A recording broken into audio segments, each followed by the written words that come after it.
Hi, I'm Schadt, CEO of DoubleHorn. Today I'm joined by Alfredo Ramirez, CEO of Vyopta. How you doing?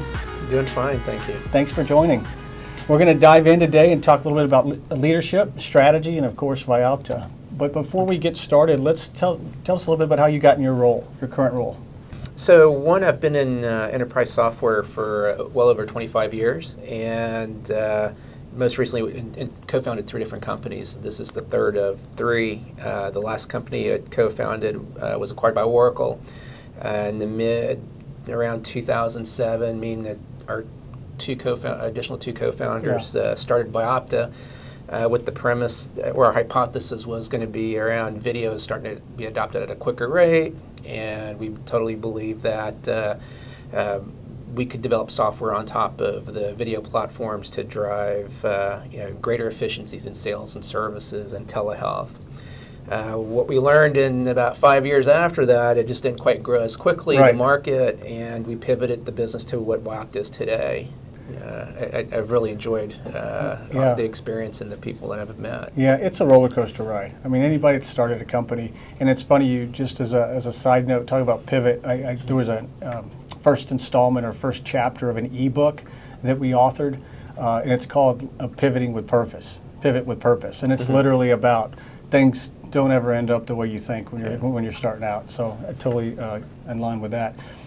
Let's talk a little bit about leadership and throughout these, because what I've found is that question asked to people in very large organizations, and that's the only place they've been, elicits a slightly different response than someone with your background who's experienced large companies, experienced the startups, and then into some more mature environments. What do you think separates what I would call good leadership from excellent leadership? What are those attributes that when you see an employee or you see a team member or a peer, that those commonalities? Well, I'd say the basic attributes, obviously you have to have a clear strategy and vision, but at the end of the day also is you have to be agile, you have to be able to relate to the people that work with you, and I wouldn't say for you, because really it's a team. There is a hierarchy, but at the end of the day, you're going to be doing some of the work as well, potentially, especially at the very early stage. And as the company's growing, it's important. I'd say the other major key attributes are the ability to solve problems.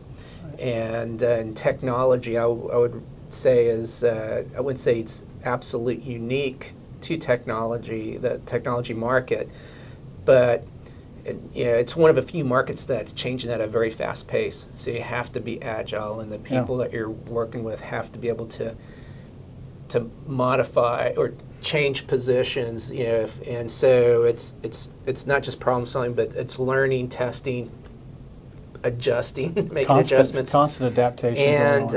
And I preach this to our company: is a technology company's age is like a dog year. It's like a dog's age. I would agree. And so we don't create 3-year plans or 2-year plans. The furthest we go is a year, and there might be some modifications along the way. Yeah. What about, let's talk a little bit about developing people. So I couldn't agree more with those attributes you mentioned about agility and really all hands on deck. I mean, early on, it's like titles are titles. What you're really asking everybody to do is rally to the cause and get over some serious obstacles, so then you can have some more of those mature conversations. But if you don't get over some of the initial obstacles, like you said, anything past a year is up for grabs.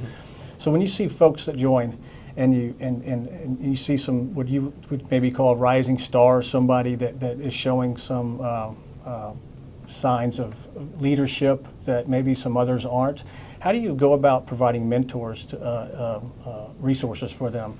And I'm asking that not only from you directly, but how do you get them what they need? Because not everyone's coached the same.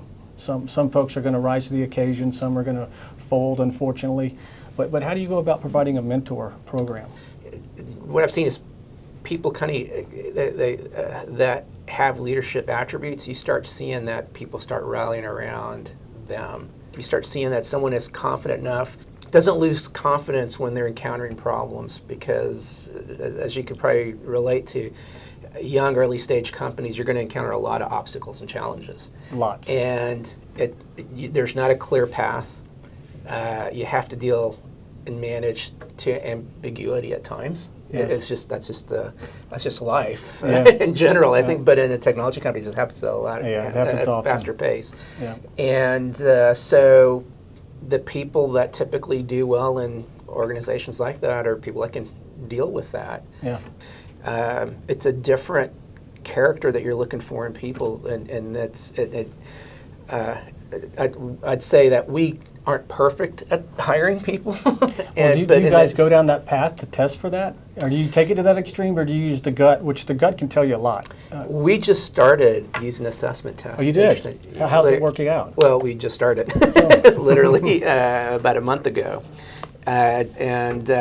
But that's more of an indicator. It's not it's kind of like your index. It's not we don't use it to necessarily make a decision, yes, Alfredo is the right person or not.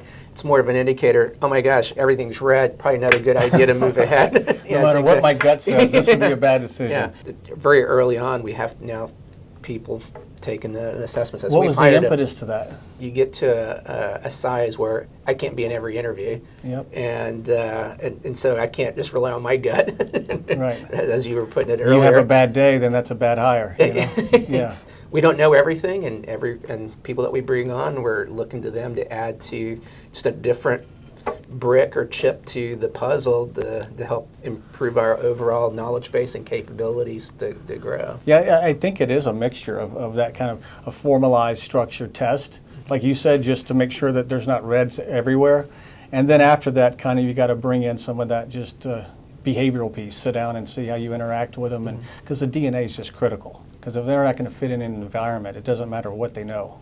You know, it gets. You can elongate the interview cycle. I don't know if you've read Laszlo Bock's book, the former head of people operations at Google. Prior to him joining, they have very long interview cycles, and in a market where you've got little supply of labor that you're targeting, super tight. Yeah, you can't afford to have a long interview cycle. Right. But too, if you shorten it too much, then you're gambling a lot more too. Yeah. So that was part of the reason that we're testing it with our sales organization, but we're going to expand that to other functions. Good. I want to go back to mentors for a second. How do you keep sharp? And I always think this is a great question for CEOs when someone's not walking in the office, they don't have maybe the formal plan. Maybe you get it through a board of directors, or maybe you just have a professional coach. I mean, all of those are good, but how do you go about that? About staying on top of your game and really having an outlet?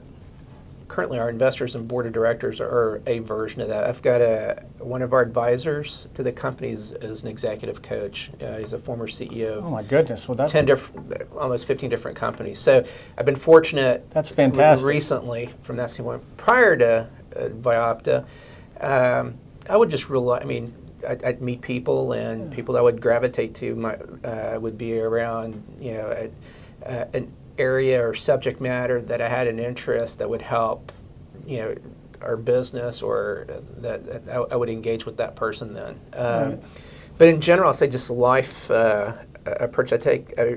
I wouldn't say I look for mentors, but I just try to find teaching moments. It could be a kid. You're interacting with your own kids. You're interacting with anyone, and you could always learn something. Yeah. So I would say, in general, anyone could be the ad hoc mentor. No, that's a good way to look at it. You're never on top of it to the point to where you can't be a sponge.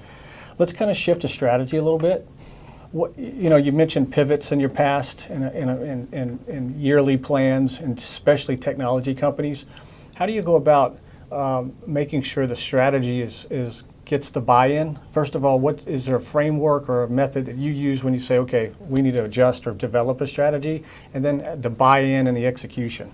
How do you go about that?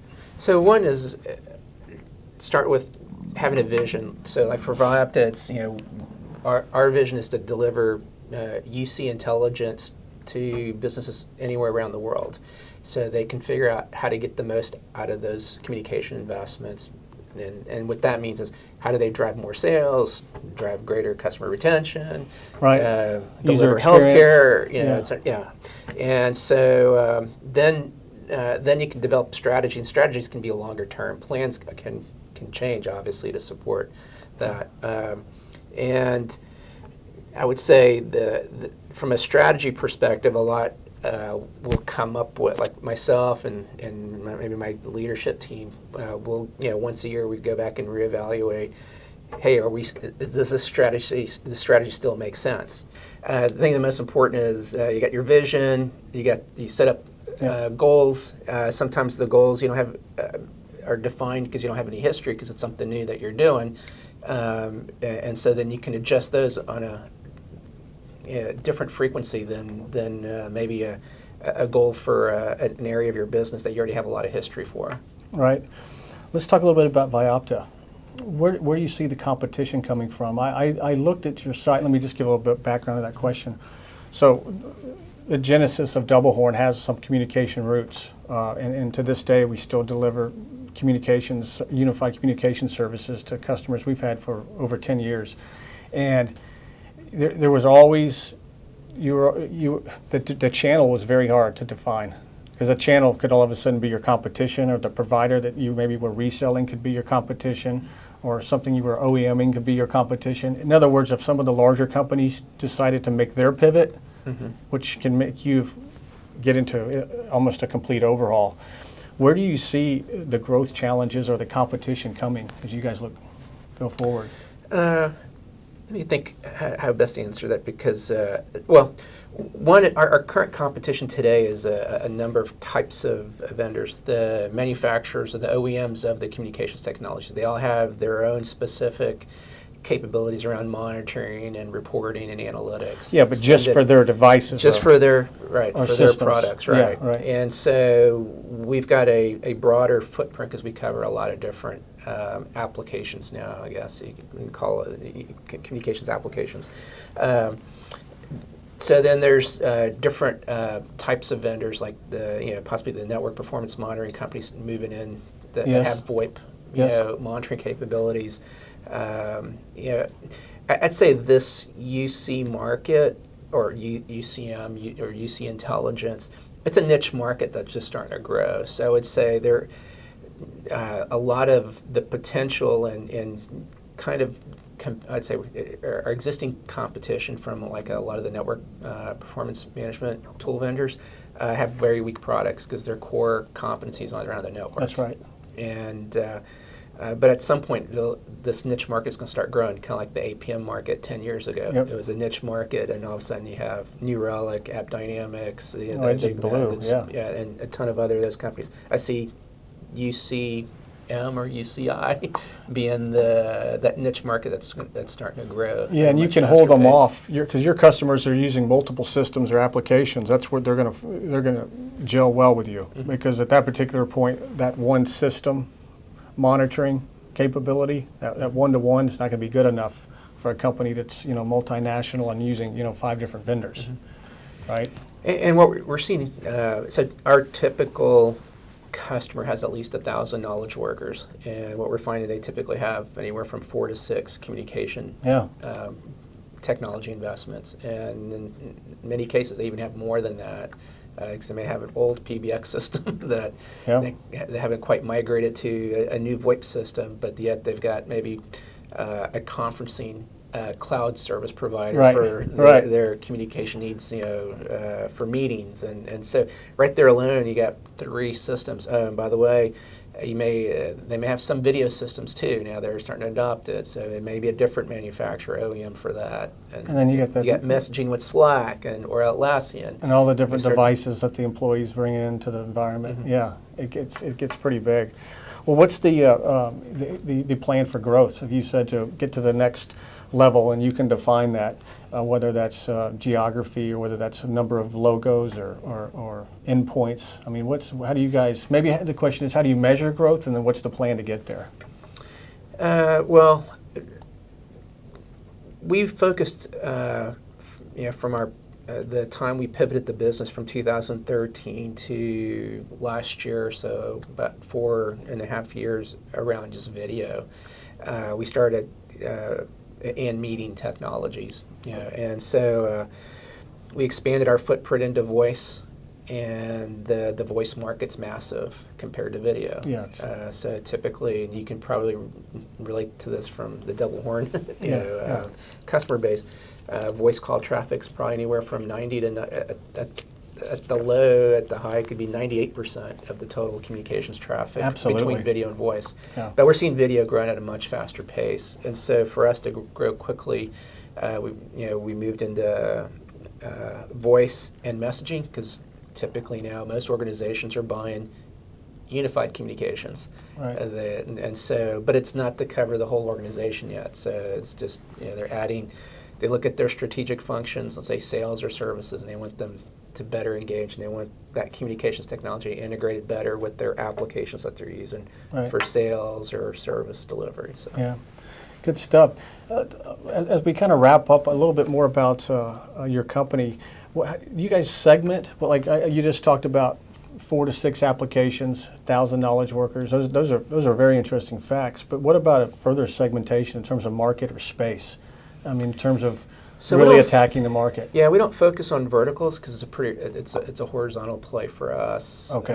And so size of organization, we typically, the large organizations have very complex environments, and so they have greater pain to really understand what's going on in those environments. Yeah. And we kind of look at our solution pillars around, at a minimum, executives expect their communications environment just to work. And so we focus on quality and reliability as one aspect of that. If they can check off that, then they can start focusing on, hey, on the new communications investments that we've made, they can start looking at, all right, how is it being used? What groups have adopted it? And start working on the cost optimization aspect of it as well.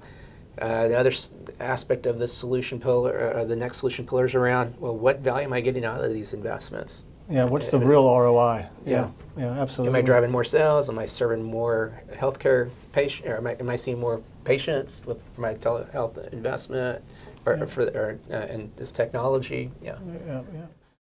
Thanks for joining, everyone. We look forward to seeing you at our next C-Level chat. Thanks.